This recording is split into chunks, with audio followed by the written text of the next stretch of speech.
नमस्कार दोस्तों, मेरा नाम है विजय और T for teaching YouTube channel में आप सबका स्वागत है। आज की हमारी जो पाठ्य योजना है वो महाद्वीप और महासागर पे बनाई गई है। तो पाठ्य योजना बहुत ही अच्छी है। अगर आप हमारे चैनल पे नए हैं तो हमारे चैनल को सब्सक्राइब जरूर कर लें, जिससे कि आने वाली वीडियो आपको मिलती रहे। वीडियो अच्छा लगे तो लाइक कमेंट जरूर करना। और चलते हैं, शुरू करते हैं ये वीडियो। तो विद्यालय का नाम आप पहले लिखेंगे, उसके बाद दिनांक, फिर कक्षा, फिर विषय, फिर कालांश, अवधि और दिवस। उसके बाद हम प्रकरण लिखेंगे, जैसे महाद्वीप और महासागर। और फिर उद्देश्य हम लिखेंगे। उद्देश्य में जैसे ज्ञानात्मक पहले डालेंगे। ज्ञानात्मक में छात्रों को निम्नलिखित बिंदुओं में निहित विषय वस्तु का ज्ञान प्राप्त हो सकेगा। उसमें एशिया, यूरोप, ऑस्ट्रेलिया, ये सब हम लिख देंगे। फिर अवबोधात्मक में छात्र एशिया, यूरोप, ऑस्ट्रेलिया महाद्वीप के बारे में समझ सकेंगे। अवबोधात्मक। फिर उसके बाद ज्ञानात्मक में छात्र एशिया, यूरोप एवं ऑस्ट्रेलिया महाद्वीप से संबंधित प्राप्त ज्ञान और अवबोध उपयोग लिखित एवं मौखिक कर सकेंगे। फिर उपयोग हो गया। उसके बाद सहायक सामग्री लिखेंगे। सहायक सामग्री में जैसे श्यामपट्ट, मार्जनी, सुधाखंड, लपेट, श्यामपट्ट, चार्ट, संकेतिका, ये डाल देंगे। और उसके बाद पूर्व ज्ञान में छात्र पिछली कक्षा में महाद्वीप के बारे में पढ़ चुके हैं। उसके बाद प्रस्तावना प्रश्न बनाएंगे। तो प्रस्तावना प्रश्न हमेशा जेड फॉर्म में बनते हैं और इसमें हम एक कॉलम बना लेंगे, छात्र अध्यापक क्रिया और छात्र क्रिया। तो हम पहला प्रश्न बनाएंगे, हम किस ग्रह पर रहते हैं? तो बच्चे जवाब देंगे, पृथ्वी ग्रह पर रहते हैं। फिर अगला प्रश्न बच्चों से करेंगे, पृथ्वी के अधिकांश भाग पर क्या पाया जाता है? तो बच्चे बताएंगे, जल पाया जाता है। फिर अगला प्रश्न पूछेंगे, जल के बड़े भाग को क्या कहते हैं? तो बच्चे बताएंगे, महासागर।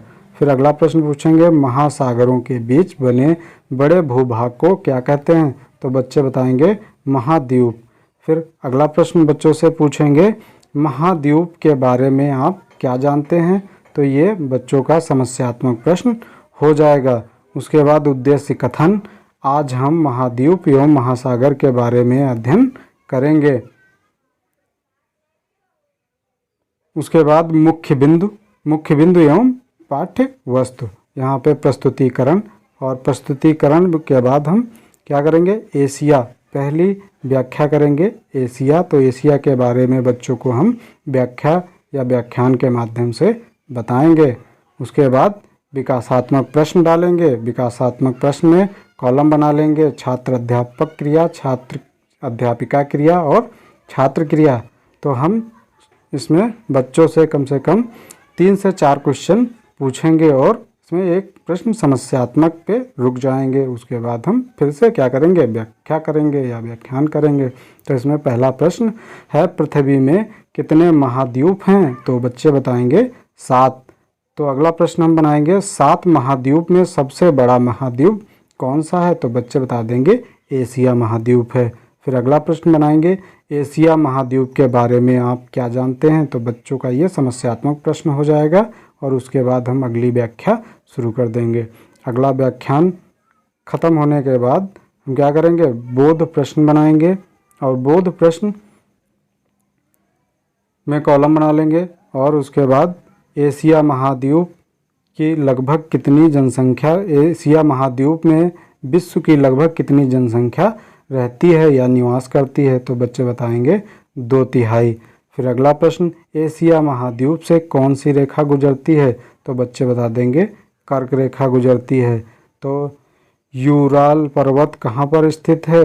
तो बच्चे बता देंगे, एशिया महाद्वीप में।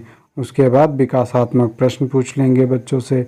तो इसमें हम पहला प्रश्न बनाएंगे, यूराल पर्वत किन किन महाद्वीपों को अलग करता है? तो बच्चे बता देंगे, एशिया एवं यूरोप को। फिर अगला प्रश्न पूछेंगे, एशिया एवं यूरोप के संयुक्त भूभाग को क्या कहते हैं? तो बच्चे बताएंगे, यूरेशिया।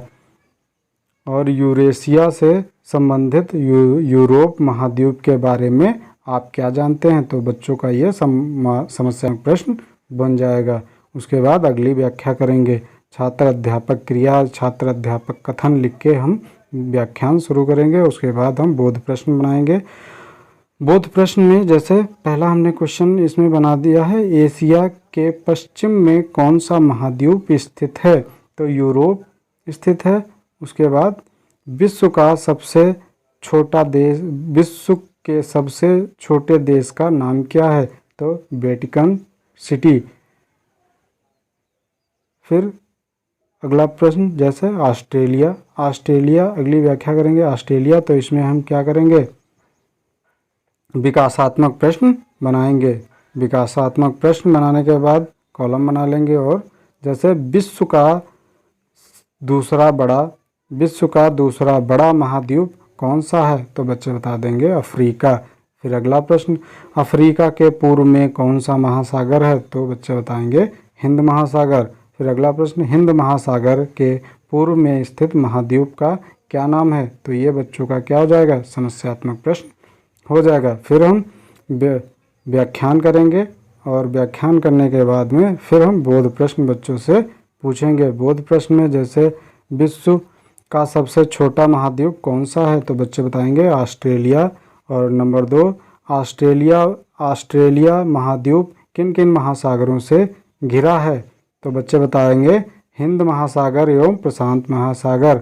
उसके बाद अभ्यास कार्य में हम ऐसे ब्लैक बोर्ड आप चिपका सकते हैं और वहाँ पे आप जो मेन पॉइंट हैं वो लिख सकते हैं या फिर क्वेश्चन लिख सकते हैं।